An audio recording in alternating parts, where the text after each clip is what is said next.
The knife slipped, nicking my finger, and a bead of blood welled up, bright against the pale carrot I was dicing. I cursed under my breath, but the chaos of the kitchen at La Rosa didn't pause for my mistake. Pots clanged, orders barked, and the air thrummed with the frenetic energy of Seattle's hottest new restaurant. I, Elias Carter, was drowning in it.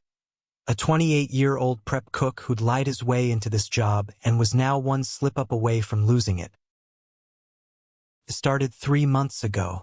I'd been laid off from a dead-end barista gig.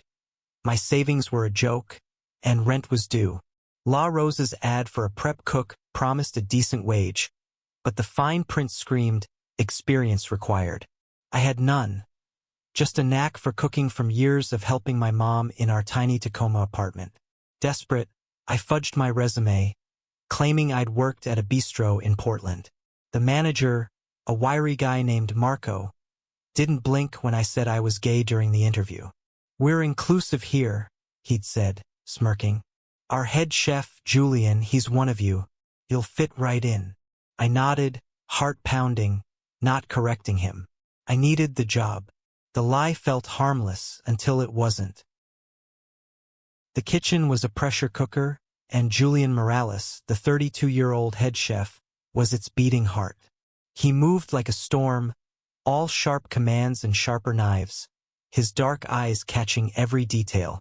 He was intimidating, magnetic, and rumor had it openly gay. The staff whispered about his charm, his temper, and the way he could make or break your night with a single look. I kept my head down, chopping onions, peeling potatoes, and praying he wouldn't notice my inexperience. But Julian noticed everything. "Carter," his voice cut through the steam one night, a week into my job. I froze, clutching a paring knife. He loomed over my station, his white chef's coat pristine despite the chaos. "Your cuts are uneven. You trying to serve soup or sawdust?" His tone was sharp, but his eyes held a flicker of amusement. I mumbled an apology, my face burning. He lingered, watching me slice, then leaned in close. "You're not half bad, but you're hiding something. I can tell." My stomach dropped. Did he know about the resume? Or worse, the lie about my sexuality? I forced a smile and kept cutting. The lie gnawed at me. Every time a coworker made a casual joke about the queer crew or invited me to a gay bar after shift, I laughed it off, dodging with vague excuses. I wasn't homophobic, far from it. Growing up with a single mom who preached love is love, I'd always been an ally. But pretending to be gay felt like a betrayal, not just to them but to myself. I told myself it was temporary, just until I could prove my worth in the kitchen. Then Julian started watching me closer. One night, after a brutal dinner rush, I was scrubbing down my station when Julian appeared, a bottle of craft beer in each hand. "You look like you need this," he said, offering one. His smile was disarming, softer than I'd seen in the kitchen. We sat on overturned crates in the alley behind La Rosa, the city humming beyond the dumpster. He talked about his childhood in Oaxaca, how cooking saved him from a rough home life. I found myself opening up about my mom. Her laughter, her death 2 years ago, felt real, raw, like we were peeling back layers. Then he asked, "So, Elias, what's your story? You don't talk about yourself much." I froze, the lie heavy on my tongue. "Just figuring things out," I said, sipping the beer. He nodded, but his eyes lingered, searching. Days turned into weeks, and the lie grew heavier. I was good at the job now. My knife skills had sharpened, and I could handle the prep line without breaking a sweat. But Julian's attention unnerved me. He'd brush past me in the tight kitchen, his hand grazing my arm, and I'd catch myself holding my breath. Was it intentional? Was I imagining it? The other cooks noticed, teasing me about Julian's new favorite. I laughed it off, but inside, I was spiraling. I wasn't gay, but the way my pulse raced when he smiled at me wasn't just fear of being caught. One evening, during a rare slow shift, Julian called me to the walk-in fridge to help inventory. The cold air hit my skin as we stood among crates of tomatoes and herbs. He was close, too close, his breath visible in the chill. "You're good, Elias," he said softly. "But you're holding back. Why?" His voice was low, almost tender. I stammered, my mind racing for an answer that wouldn't unravel everything. Before I could speak, he stepped closer, his hand brushing my cheek. "You don't have to hide with me," he whispered. Then he kissed me. The world stopped. His lips were warm, firm, tasting faintly of the mint gum he always chewed. My mind screamed. This was wrong, I wasn't gay, I was a fraud, but my body didn't pull away. For a moment, I kissed him back, caught in a current I didn't understand. Then panic surged. I stepped back, my breath ragged. "Julian, I couldn't finish." His face shifted, confusion, hurt, then something harder. "What the hell, Elias?" he said, voice low. He turned and walked out, leaving me in the cold, my heart pounding like a drum. I stood in the walk-in fridge, the chill seeping into my bones, replaying Julian's kiss like a broken record. My lips still tingled, and my mind was a mess. Guilt, confusion, and something else I couldn't name. I'd lied to get this job, but that kiss had cracked open a truth I wasn't ready to face. Back in the kitchen, Julian was all business, barking orders like nothing had happened. But his eyes avoided mine, and the absence of his usual warmth stung more than I expected. The other cooks sensed the tension, their glances darting between us, but no one said a word.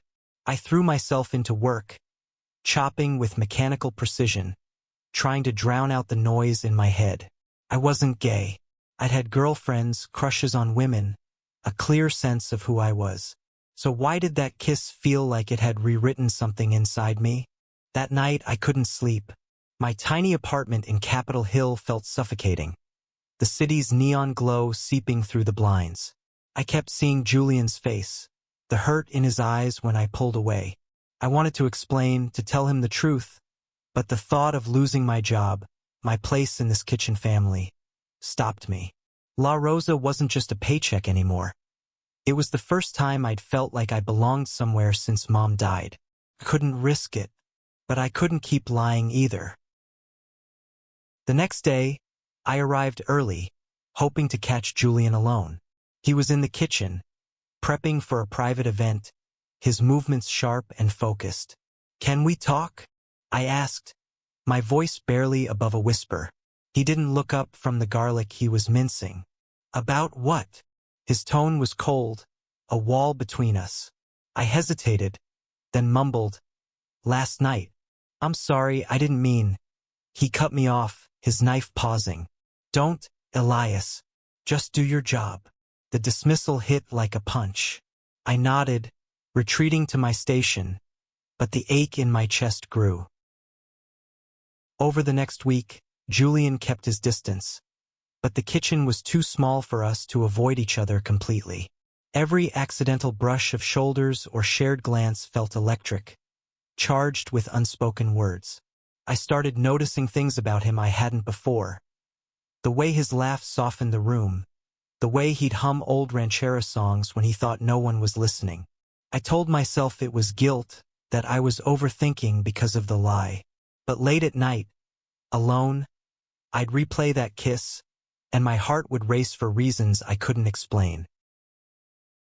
One evening, after a grueling shift, I overheard Julian talking to Marco in the office. "He's good, but he's hiding something," Julian said, his voice low. "I don't trust him." My stomach twisted. Did he suspect the resume lie? Or was it about the kiss? I couldn't tell, but the fear of being exposed gnawed at me. I had to fix this. But how? Telling the truth risked everything. My job, my place here, and whatever was happening between me and Julian.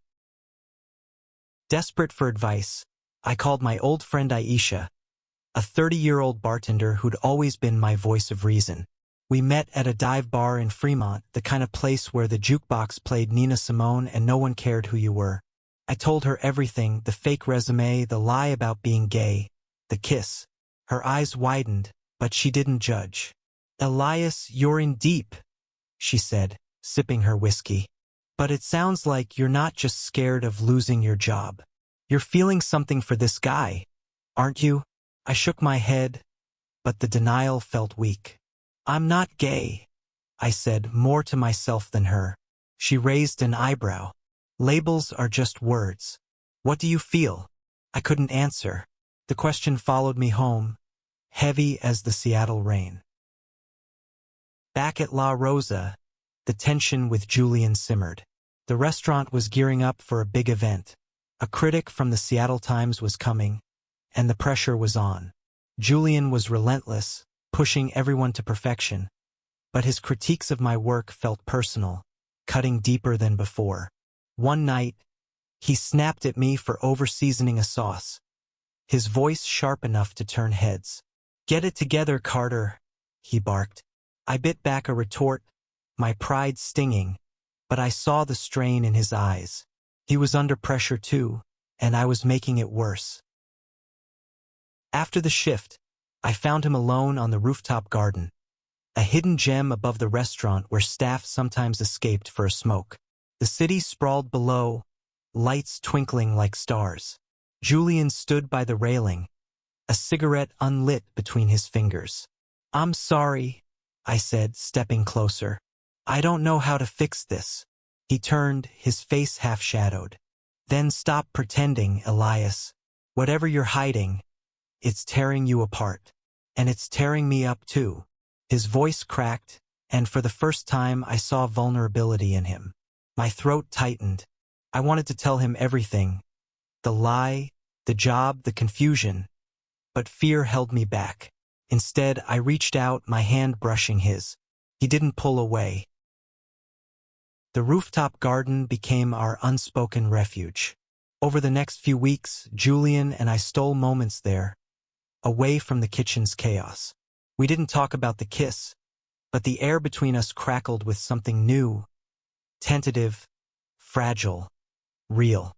I was still lying, still pretending, but every time Julian's hand brushed mine or he laughed at one of my dumb jokes, the line between pretense and truth blurred. The critic's visit loomed, and La Rosa was a pressure cooker. Julian was relentless, tweaking recipes, drilling the staff, his passion bordering on obsession.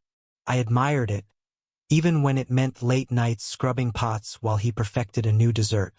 One night, he caught me practicing his signature mole sauce after hours, trying to nail the balance of chocolate and chili.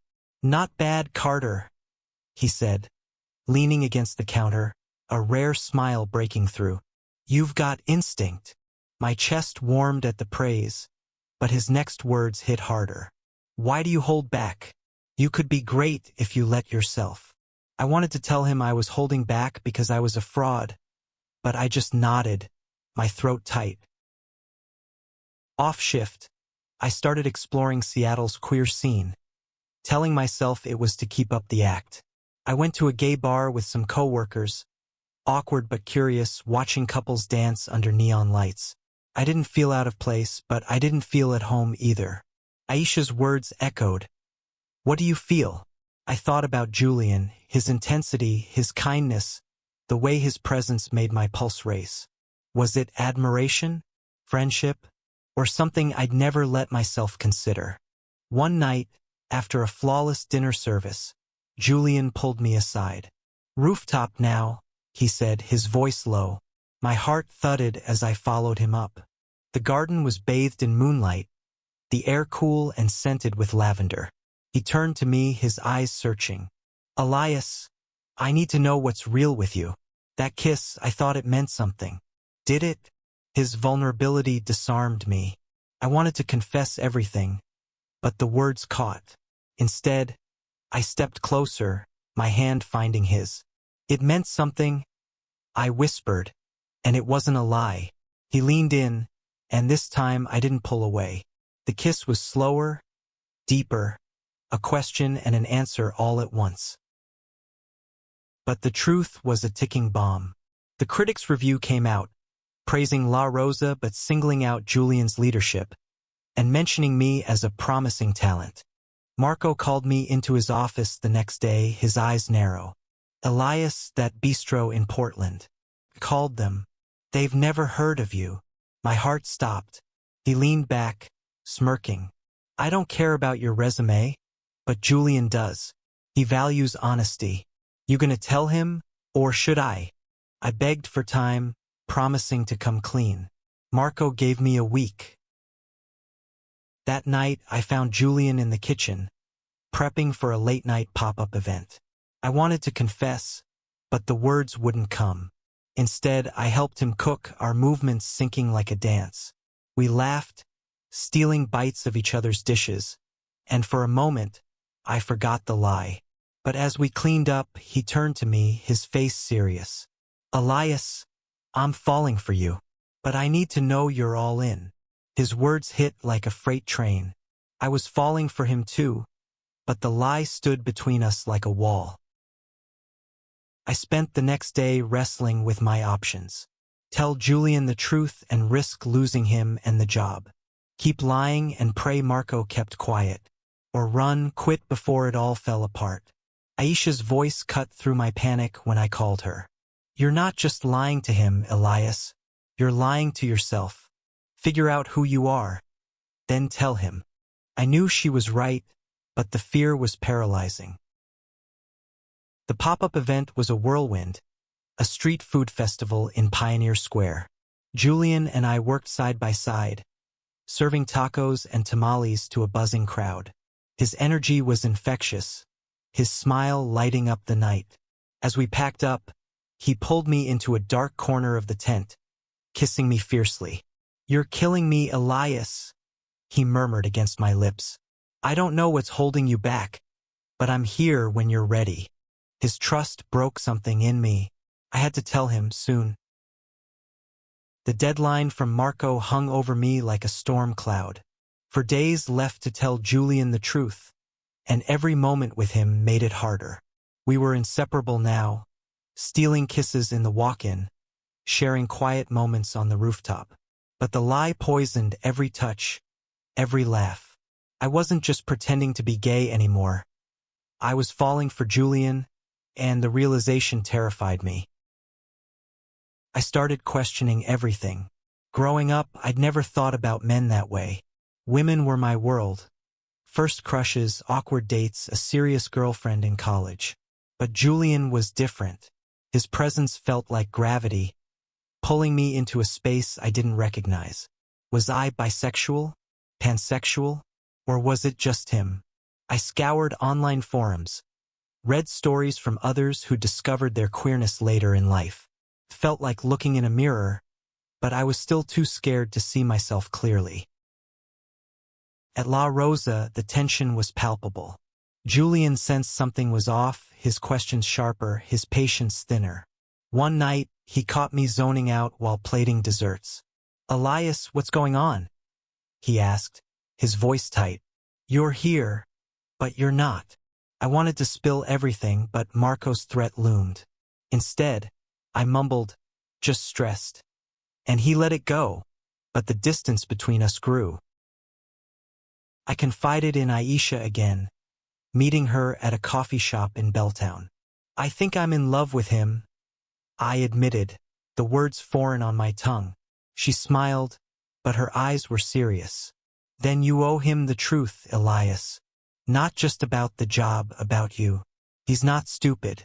He'll know if you're holding back." I nodded, but the fear of losing him, of losing myself, was crippling. 2 days before Marco's deadline, disaster struck. During a packed dinner service, I misread an order, sending out a dish with a major allergen. The customer had a reaction, and the dining room erupted. Julian handled it with calm precision, but afterward he pulled me aside, furious. "What the hell, Elias? You could have killed someone." His anger was justified, but it felt like a knife. I apologized, my voice shaking, but he walked away, leaving me to face the staff's whispers. Marco caught my eye, his smirk saying it all. Time's running out. That night, I couldn't face the rooftop. I went home, staring at the ceiling, replaying every moment with Julian. I wasn't just scared of losing the job anymore. I was scared of losing him. The next morning, I resolved to tell him everything, no matter the cost.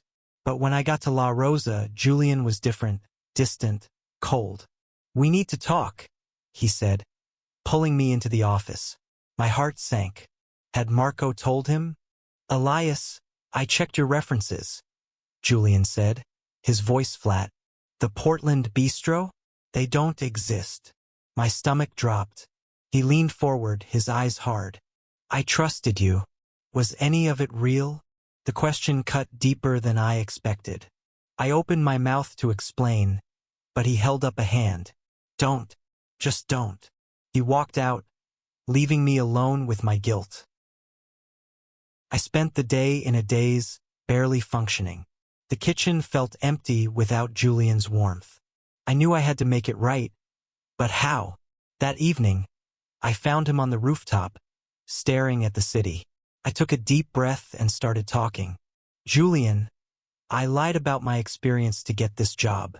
I was desperate, and I lied about being gay." His face tightened, but I kept going. "I didn't expect to feel this way about you. I'm still figuring myself out, but what I feel for you is real." My voice broke. "I'm so sorry." He didn't speak for a long time, his eyes fixed on the skyline. When he finally turned, his face was unreadable. "You lied to everyone, Elias. To me. How do I trust you now?" The question hung in the air, heavy and unanswered. He walked away, and I felt like I'd lost everything. The next day, La Rosa was a ghost town without Julian. He'd called in sick, a first in the 3 months I'd known him. The kitchen felt hollow, the staff subdued. I worked in silence, my confession to Julian replaying in my head. I told the truth, but it might have cost me everything. My job, my place here, him. Marco watched me like a hawk, his silence louder than any threat. I knew my days were numbered unless I could fix this. I spent my break on the rooftop, staring at the spot where Julian and I had shared so many moments. I wasn't the same person who'd walked into La Rosa, desperate and lying. I'd found something here. Not just a job, but a part of myself I hadn't known existed. I loved Julian, not as a pretense but as a truth I'd stumbled into. I had to fight for it. That night, I texted Aisha, asking for her help. She met me at the restaurant after closing, bringing a bottle of wine and her no-nonsense attitude. "You messed up, Elias," she said, pouring me a glass. "But you're not a liar anymore. You're just a guy who's scared and in love. So what's your plan?" I didn't have one, but her words lit a spark. I couldn't undo the past, but I could show Julian who I was now. The next day, I went to Julian's apartment in Queen and, my heart in my throat. He opened the door, his face guarded, but he let me in. His place was warm, cluttered with cookbooks and photos of his family. I took a deep breath and started talking. "I was wrong to lie, Julian, about the job, about who I was. I was scared of failing, of not belonging. But you made me want to be better. I'm not pretending anymore. I love you, and I'm figuring out what that means for me." My voice shook, but I held his gaze. Julian's eyes softened, but he didn't speak. Instead, he stepped closer, his hand cupping my face. "You hurt me, Elias," he said quietly. "But I see you trying. That matters." He kissed me, soft and tentative, like he was testing the waters. This time I didn't pull away. It wasn't just a kiss. It was a promise, a beginning. Back at La Rosa, I faced Marco. I told him I'd confessed to Julian and was ready to face the consequences. To my surprise, he laughed. "You're a damn good cook, Elias. Julian vouched for you. Stay, but no more lies." I nodded, relief flooding me. I wasn't out of the woods, but I had a chance. Julian and I took it slow. We talked about my confusion, his past, our fears. I started attending local queer community events, not to pretend but to understand myself. Some days I felt like I was stepping into a new skin. Others I was just Elias, in love with a man who challenged me to be better. The kitchen became our sanctuary again, our rhythm returning, stronger for the truth. Months later, we stood on the rooftop, the city glittering below. Julian's hand found mine, his thumb tracing circles on my skin. "You're not who I thought you were," he said, his voice warm. "You're better." I smiled, my heart full. I pretended to be someone else to keep my job, but in the end, I found myself. And him. Love, I learned, wasn't about labels or lies. It was about showing up, flaws and all, and choosing to stay.